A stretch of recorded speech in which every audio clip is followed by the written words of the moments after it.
નમસ્કાર દર્શક મિત્રો, રિયલ સમાચારમાં આપનું હાર્દિક સ્વાગત છે. જોઈએ સમાચાર વિગતવાર. સુરતમાં રસ્તાઓની હાલત બિસ્માર છે, ત્યારે મુખ્યમંત્રી ભૂપેન્દ્ર પટેલે તાજેતરમાં માત્ર રસ્તાઓના મુદ્દે અચાનક વિડીયો કોન્ફરન્સ યોજી ગંભીરતા દાખવતા સૂચના આપી હતી. આ ઉચ્ચસ્તરીય આદેશ બાદ સુરત મહાનગરપાલિકાનું તંત્ર સફાળું જાગ્યું છે. તંત્ર એલર્ટ મોડ પર આવી ગયું છે અને કમિશનરી શાલિની અગ્રવાલે માત્ર આદેશો જારી કરવાને બદલે પોતે જ ફિલ્ડમાં ઉતરી ગુણવત્તા નિયંત્રણનું નિરીક્ષણ કર્યું હતું. આ દરમિયાન તેણે રસ્તાના રિકાર્પેટિંગ માટે આવેલું મટીરીયલ પૂરતું ગરમ છે કે કેમ તે ચકાસવા માટે સ્થળ પર થર્મોમીટર મંગાવીને તપાસમાં ચેક કર્યું હતું. કમિશનર શાલિની અગ્રવાલે લિંબાયત ઝોન હેઠળના TP-19 મગોબ વિસ્તારમાં મિડલ રિંગ રોડની માધવબાગ સુધીના 12 મીટરના TP રોડ પર ચાલી રહેલ રિકાર્પેટિંગની કામગીરીનું નિરીક્ષણ કર્યું હતું. આ દરમિયાન હોટ મિક્સ પ્લાન્ટમાંથી ટ્રેક્ટરમાં આવેલા મટીરીયલની ગુણવત્તા પર શંકા જતાં તેણે તાત્કાલિક થર્મોમીટર મંગાવી લીધું હતું. આ થર્મોમીટરને તેમણે રસ્તાના રિપેરિંગ માટે વપરાતા હોટ મિક્સ મટીરીયલમાં મૂકીને તેનું તાપમાન માપ્યું હતું. મુખ્યમંત્રીની સૂચના બાદ કમિશનર શાલિની અગ્રવાલે તમામ ઝોનલ ચીફને તાત્કાલિક ફિલ્ડમાં ઉતરીને ઉબડખાબડ રસ્તાઓનો સર્વે કરવા અને રિપેરિંગ કરવા માટે આદેશ આપ્યા છે. સૌથી મહત્વની વાત એ છે કે શહેરમાં રિપેરિંગ હેઠળના તમામ રસ્તાઓ આગામી 30 નવેમ્બર સુધીમાં પેચવર્ક અને રિફેસની કામગીરી ફરજિયાત પૂર્ણ કરવા કડક સૂચના આપવામાં આવી છે. કમિશનરના આદેશ બાદ શહેરમાં 43 જેટલા રસ્તાઓ પર યુદ્ધના ધોરણે કામગીરી શરૂ કરી દેવામાં આવી છે.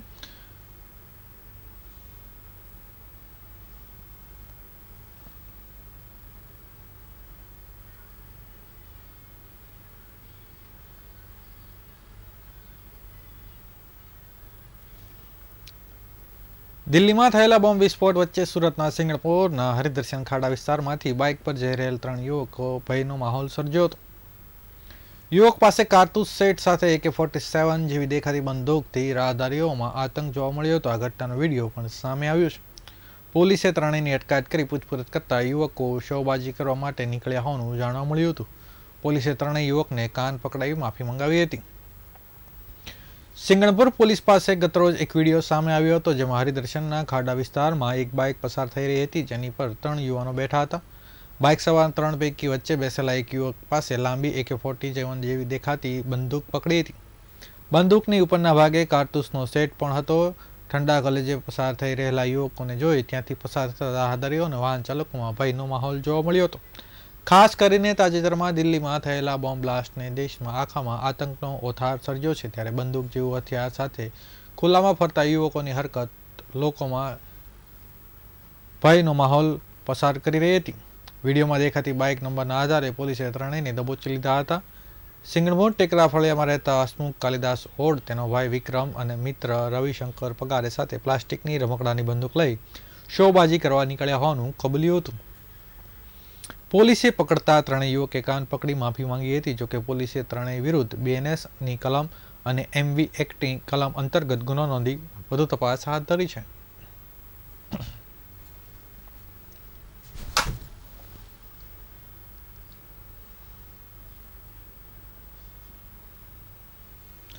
સુરતમાં મતદાર યાદી ખાસ સઘન સુધારણા કાર્યક્રમ હેઠળ એન્યુમરેશન ફોર્મ મેળવવા માટે પરત આપવાની બાકી રહી ગયા હોય તેવા મતદારો માટે ખાસ કેમ્પનું આયોજન કરવામાં આવ્યું છે. ભારતીય ચૂંટણી પંચના નિર્દેશ અનુસાર તારીખ 4 નવેમ્બરથી 4 ડિસેમ્બર 2025 દરમિયાન મતદાર યાદી ખાસ સઘન સુધારણા કાર્યક્રમ હાથ ધરવામાં આવ્યો છે, જેમાં BLO દ્વારા ડોર ટુ ડોર જઈ મતદારોને એન્યુમરેશન ફોર્મની વહેંચણી તથા તેમજ ભરાયેલા ફોર્મ પરત મેળવવાની કામગીરી કરવામાં આવી રહી છે. આ સમયગાળા દરમિયાન કોઈ મતદાર એન્યુઅલ ફોર્મ મેળવવા કે પરત આપવાના બાકી રહી ગયા હોય તેમના 15/11/25 શનિવાર અને 16/11/25 રવિવાર તેમજ 22/11/25 શનિવાર અને 23/11/25 રવિવારના રોજ ખાસ કેમ્પનું આયોજન કરવામાં આવ્યું છે, જેમાં સુરત જિલ્લામાં તમામ BLO સંબંધિત બૂથ પર સવારે 9 થી 1 કલાક સુધી હાજર રહેશે. મતદારો મતદાન મથકની મુલાકાત લઈ બૂથ પર હાજર રહેલ BLO પાસે પોતાના ફોર્મની વિગતો ભરી પરત કરી શકશે. મતદારો આ સમય દરમિયાન BLOની મદદથી મેપિંગ, લિંકિંગ કરાવી શકાશે તથા જે મતદારો અથવા માતા પિતાનું નામ વર્ષ 2002ની મતદાર યાદીમાં ન હોય તેવા કિસ્સામાં કયા પુરાવા રજૂ કરવા તે અંગે BLO પાસેથી માર્ગદર્શન પણ મેળવી શકાશે.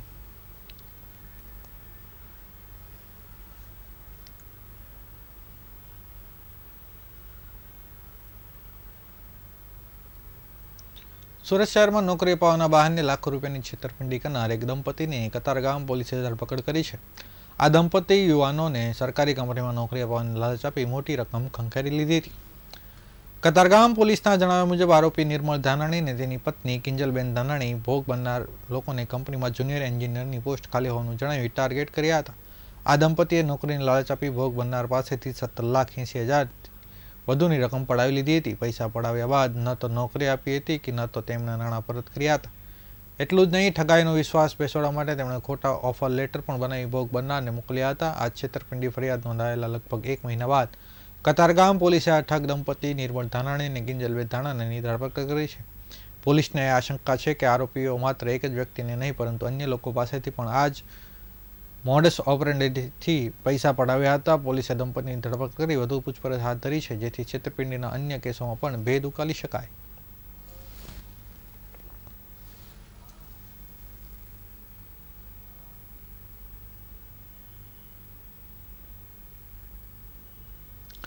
સુરત શહેરમાં અકસ્માત વીમા યોજનાના લાભાર્થી પરિવારે બેંક ઓફ ઇન્ડિયાથી 6 લાખ રૂપિયાની આર્થિક સહાય પ્રાપ્ત કરી છે.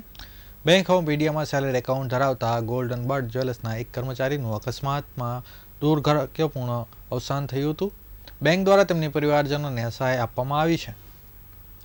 સુરત બેંક ઓફ ઇન્ડિયાના ઝોનલ મેનેજર રાજેશ કુમાર જણાવ્યું હતું કે બેંક સાથે એમઓયુ ધરાવતા ઉદ્યોગોના કર્મચારીઓને 2 કરોડ રૂપિયા સુધીનો મફત વ્યક્તિગત અકસ્માત વીમો કવર ઉપલબ્ધ કરવામાં આવે છે. આ યોજના અંતર્ગત કોઈપણ ખાતા ધારકને કોઈપણ પ્રકારનો ચાર્જ ચૂકવવાનો રહેતો નથી. ઝોનલ મેનેજરના જણાવ્યા મુજબ વર્ષ દરમિયાન અત્યાર સુધી 4 જેટલા પરિવારોને આર્થિક સહાય આપવામાં આવી ચૂકી છે. તેમણે વધુમાં જણાવ્યું કે બેંક દ્વારા ગ્રાહકોને કોઈ અગવડ ન પડે તે માટે તમામ જરૂરી વ્યવસ્થાઓ કરવામાં આવે છે. અકસ્માત વીમા યોજનામાં જોડાયેલા કોઈ લાભાર્થીનું અવસાન થતાં બેંક તેમના પરિવારજનોને તરત જ માહિતગાર કરી ટૂંક સમયમાં સહાય પહોંચાડે છે. આજે આપેલા 6 લાખ રૂપિયાનો ચેક સાથે બેંક ઓફ ઇન્ડિયાએ ફરી એક વખત સમાજ પ્રત્યેની પોતાની જવાબદારી નિભાવી છે અને મુશ્કેલ સમયે પરિવારને આર્થિક રીતે સહાયરૂપ બનવાનો સંદેશ આપ્યો છે.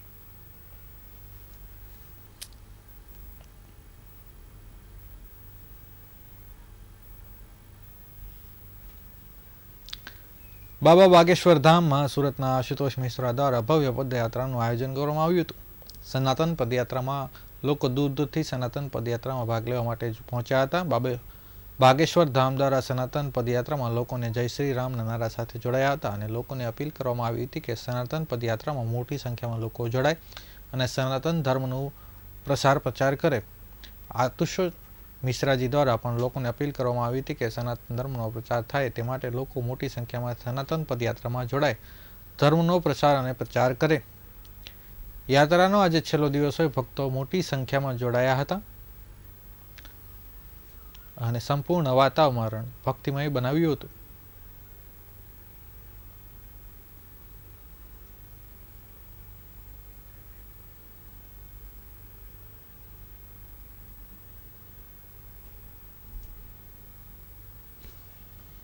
સુરતમાં આજે કલેક્ટરે એક આવેદનપત્ર આપવામાં આવ્યું છે. પ્રાથમિક શૈક્ષણિક મહાસંઘ સુરત મહાનગર દ્વારા આવેદનપત્ર આપવામાં આવ્યું છે.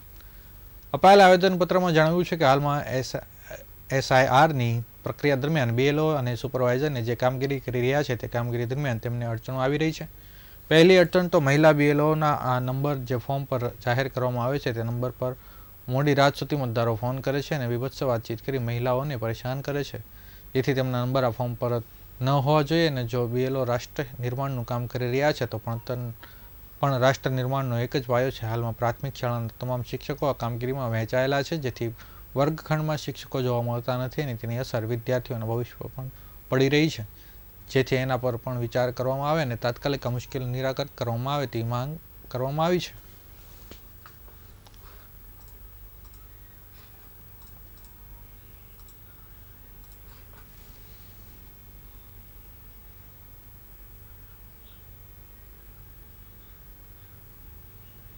સુરત શહેર કલેક્ટરમાં આજે ગુજરાત રાજ્યની ટોટલ 182 વિધાનસભા મતક્ષેત્રની અંદર સરની જે કામગીરી ચાલી રહી છે એમાં બૂથ લેવલ ઓફિસર તરીકે જે કાર્ય કરતા કર્મચારીઓ છે એમને જે ફિલ્ડ લેવલની અંદર તકલીફો પડી રહી છે એ તકલીફોથી કચેરીને વાકેફ કરી અને એ તકલીફોમાંથી કઈ રીતે કર્મચારીઓને બહાર કાઢી શકાય એના માટેની એક રજૂઆત હતી અમારી.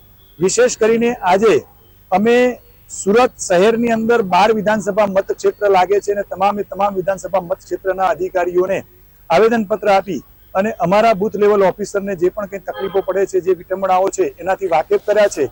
અને એની સાથે સાથે વિશેષ અમારે એક બાબત ઉપર વધારે ફોકસ કરવો રહ્યો કે આ કામગીરીની અંદર મહિલા કર્મચારીઓને વિશેષ તરીકે ઉપયોગમાં લીધેલા છે અને એ મહિલા કર્મચારીઓના મોબાઈલ નંબર આ ફોર્મની અંદર આ લોકોએ ડિસ્પ્લે કરેલા છે. ખરેખર વ્યક્તિગત મોબાઈલ નંબર છે અને એ મોબાઈલ નંબરનો દુરુપયોગ થઈ રહ્યો છે. રાત્રે 10 વાગે 11 વાગે મોડી રાત સુધી આ લોકો જે પણ મતદારો છે એ મતદારો એમની મર્યાદા ઓળંગીને પણ ઘણીવાર વિભસ્ત વાતચીત કરતા હોય છે. આ વાત ખરેખર યોગ્ય નથી અને આ વ્યક્તિગત નંબર છે. ઈસીએ જો ફાળવેલો નંબર હોય અને ડિસ્પ્લે કર્યો હોય તો બરાબર છે.